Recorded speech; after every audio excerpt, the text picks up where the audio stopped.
Welcome to my channel. बहुत दिनों से एक रिक्वेस्ट आ रही थी मेरे को कि कोटा वाली स्टोरी का पार्ट 2 बनाओ, मतलब कोटा में जो एक्सपीरियंस है उसका एक और वीडियो बनाओ। तो मैंने सोचा आज ये वाला वीडियो रिकॉर्ड कर ही लेते हैं। तो मैंने 11th की पूरी स्टोरी वहाँ पे कवर कर दी थी पिछले वाले वीडियो में, और मैं अब इसमें 12th का बताने वाला हूँ कि मेरे साथ 12th में क्या क्या हुआ था। और मैं एक बात ऑलरेडी बता देता हूँ आपको, ये सिर्फ मेरा एक्सपीरियंस है, ऐसी चीज़ें मैंने एक्सपीरियंस करी है, मैं बस वो बता रहा हूँ। ऐसा कोई ज़रूरी नहीं है कि आप लोग जो हैं आपके साथ भी यही हो, ये मैं पहले ही क्लियर कर देता हूँ। और ये वाला जो मैं वीडियो बना रहा हूँ ये कोई स्क्रिप्टेड नहीं है, मैंने कोई स्क्रिप्ट इसकी लिख के बोल नहीं रहा हूँ, तो हो सकता है मैं बीच में रुक भी जाऊँ, अब होता है ना ऐसा। तो स्टार्ट करते हैं वाली वीडियो।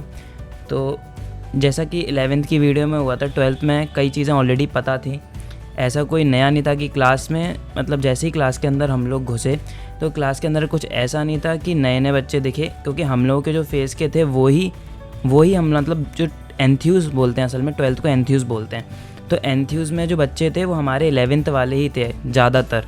तो ज़्यादातर बच्चे 11th वाले थे, तो सारे के सारे फेसेस नोन ही थे, ऐसा कोई अननोन फेस नहीं था। बट एक्साइटमेंट थी कि 12th चालू होने वाली है, और एक अंदर से वो भी था कि यार अब 12th है, अब तो 12th अब पढ़ना है, काफ़ी अच्छे से पढ़ना है। तो पहले क्लास थी, अब ऐसा कोई बोर भी नहीं लगता था लंबे लंबे लेक्चर्स का, क्योंकि अब आदत पड़ चुकी थी 11th में। तो पहला दिन सही भी था, और अब इसमें भी सेम वैसे ही हुआ था लगभग कि पहले वाले टेस्ट में तो बहुत अच्छे नंबर आए थे, तब भी पिछले वाले टेस्ट, मतलब जो 11th में था, कम से कम पहले टेस्ट में 600 प्लस क्रॉस हुए थे, इसमें 600 प्लस भी क्रॉस नहीं हुए थे, 594 या 586 समथिंग थे, इतना अच्छे से मेरे को याद नहीं है।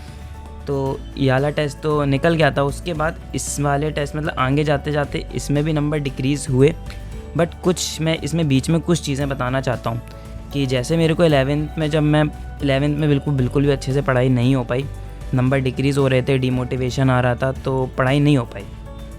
12th में मैं ये सोच के बैठा था कि यार ऑर्गेनिक केमिस्ट्री 11th में तो बिल्कुल नहीं पढ़ी है, बिल्कुल नहीं आती है, और ये एंथ्यूज़ में तो 12th से चालू करेंगे। बट एक बात बता देता हूँ कि वो एंथ्यूज़ जो होता है उसमें वो ऑर्गेनिक वगैरह 11th से ही चालू करते हैं, तो 11th वाले पोर्शन शुरुआत से चालू करते हैं, तो उसमें तो कोई दिक्कत नहीं हुई। बट फिर एंड में आते आते, शुरुआत में तो वो लोग काफ़ी धीरे धीरे पढ़ाते हैं, IUPAC वगैरह सब पढ़ाएंगे, फिर एंड में आते आते जैसे ही GOC 2 चालू हुई, दिमाग का सर्किट उड़ने लगा एंड में, क्योंकि मतलब रिएक्शन इतनी ज़्यादा हो गई और फिर उसे कवर अप नहीं कर पाए।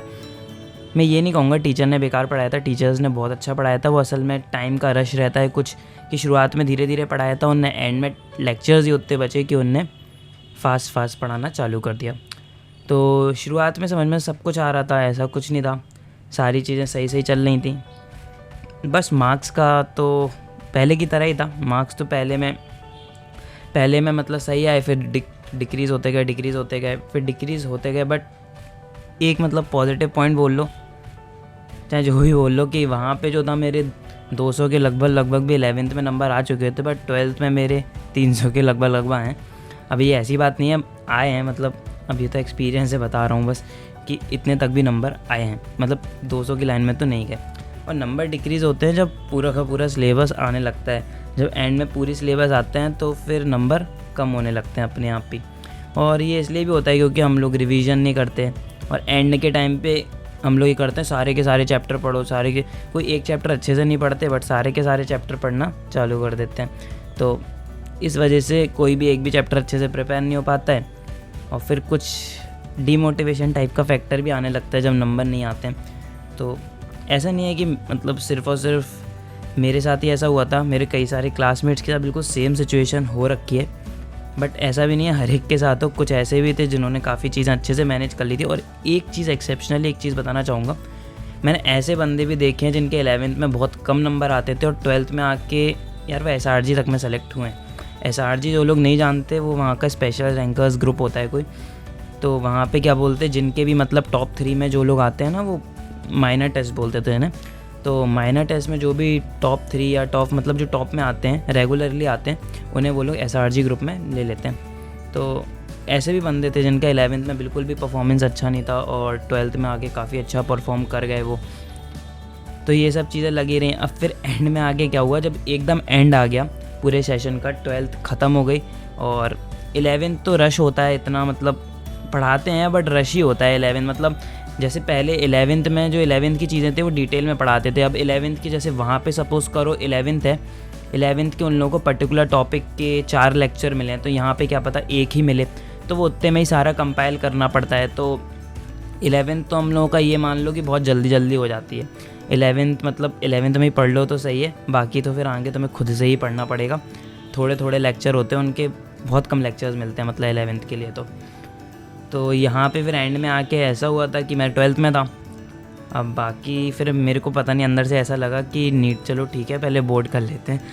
तुम लोग मत लाना, ये फीलिंग मेरे को आ रही थी कि नीट वीट छोड़ो, पहले बोर्ड कर लेते हैं, बोर्ड में नंबर आ जाने तो पहले नीट का देखेंगे। तो ये एंड में फीलिंग आ जाती है, बट तुम लोग मत लाना ये वाली फीलिंग, अपना नीट अच्छे से करना। और सच्ची बता रहा हूँ मैं, बोर्ड्स के लिए मैंने बिल्कुल नहीं पढ़ा, बिल्कुल भी नहीं पढ़ा बोर्ड्स के लिए। बोर्ड्स की टेंशन मत लेना, अगर तुम नीट के लिए थोड़ा थोड़ा पढ़ भी रहे हो ना तो तुम्हारा बोर्ड्स ऑटोमेटिकली हो जाता है। कैसे मेरे बोर्ड्स में 92.6% आए, मेरे को एक्सपेक्टेड नहीं था कि मेरे 92.6% आएंगे। सब कह रहे थे कि तू तो ऑब्जेक्टिव वाले क्वेश्चंस की प्रैक्टिस कर रहा है और तेरे को तो नहीं होगा, तेरे बोर्ड ही नहीं निकला तो नीट क्या देगा, ऐसे लोग बोलते हैं। कई सारे आपके फ्रेंड्स बोलेंगे जो ऑलरेडी मतलब स्कूल वगैरह में होंगे, वो बोलेंगे 11th-12th में, बट उनकी बातों पे ध्यान मत देना। तुम्हारे नंबर आएंगे, तुम अपनी नीट की प्रिपरेशन अच्छे से करो, बोर्ड्स में तो नंबर आ ही जाएंगे, तुम ये मान के चलो। सच्ची बोल रहा हूँ, बोर्ड्स में नंबर आ जाएंगे, बोर्ड्स की टेंशन मत लेना। मैंने पहले ले ली थी, बट जब निकल गया तो बोर्ड्स हो गया तो फिर पता चलता है यार चीज़ें तो वही है ना, बायो में चेंज थोड़ी होंगी, किसी भी सब्जेक्ट में चीज़ें चेंज थोड़ी होंगी। और एक बात मैं तुम्हें गारंटी देता हूँ, तुम ऑब्जेक्टिव अपना नीट का प्रिपेयर करो, तुम्हें शायद तुम्हारे फ्रेंड जो स्कूल में पढ़ रहे हैं शायद उनसे ज़्यादा ही नंबर आ जाएंगे। मतलब ऐसा मेरे साथ हुआ है, देखना, मतलब आ जाएंगे तुम्हारे। बोर्ड्स की टेंशन मत लेना कि यार बोर्ड्स आ रहे हैं, बोर्ड्स आ रहे हैं, मैंने बिना फालतू में ले ली। फिर बस इस वाली वीडियो में मतलब 12th में तो यही सब चीज़ें हुई थी मेरे साथ। बाकी और भी एक्सपीरियंसेस हैं वो धीरे धीरे करके शेयर करूँगा। कि मैंने एक ड्रॉप लिया था, मैंने आपको बताया होगा, पर मैंने ड्रॉप जो था ना 11th-12th मैंने कोटा से किया हुआ है, और जो मेरा ड्रॉप था वो मैंने अपने होम टाउन झांसी से लिया था, तो उसकी भी एक अलग चीज़ है, बताएंगे। ठीक है, फिर मिलते हैं अगली वीडियो में, बाय।